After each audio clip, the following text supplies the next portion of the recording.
Hey there everyone, I have a question for you. Do you ever get hangry? And if you do, what do you reach for when you get hangry? If you're like most people, you probably reach for a donut, a candy bar, a bagel, something to really satisfy that carbohydrate craving. But I'm going to tell you today why it's important that we not reach for those things and reach for something a little bit better, and why that's so important for our hormone balance. My name is Dr. Depalang, and I'm a naturopathic doctor in Toronto. And blood sugar stability, we cannot go any further in that conversation without talking about a hormone called insulin.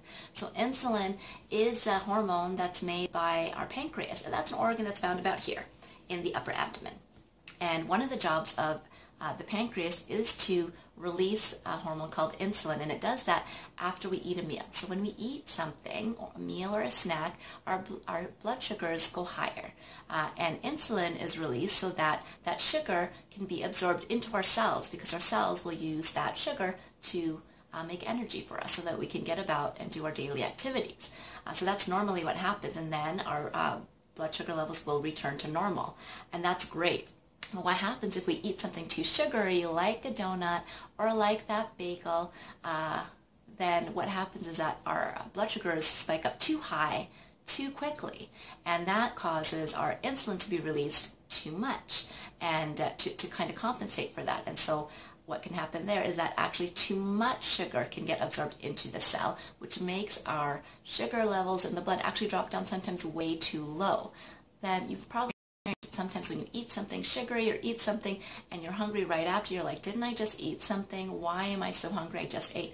It's probably because you've made too much insulin for that amount of sugar necessary, and that means your blood sugars drop too low, and then kind of the cycle goes on and on and on.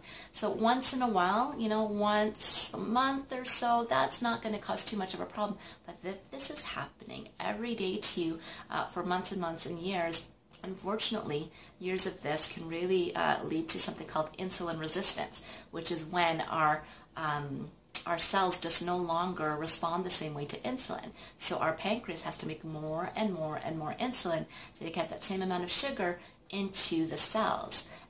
Insulin resistance may sound not that bad, but it can be related to many conditions, including prediabetes, type 2 diabetes, and even polycystic ovarian syndrome, so PCOS, and of course weight gain, which can be related to all of these conditions as well. So it's very important that we keep our blood sugar stable, and just for our energy and ability to function on a day-to-day basis. So what can we do about this? So I know you're craving something sugary.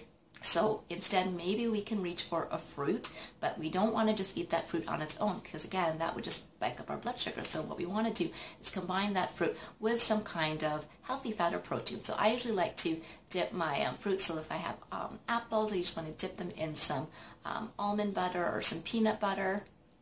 Or if you have some berries, you want to pack some berries with you, you want to pack some nuts, a handful of nuts to go along with that.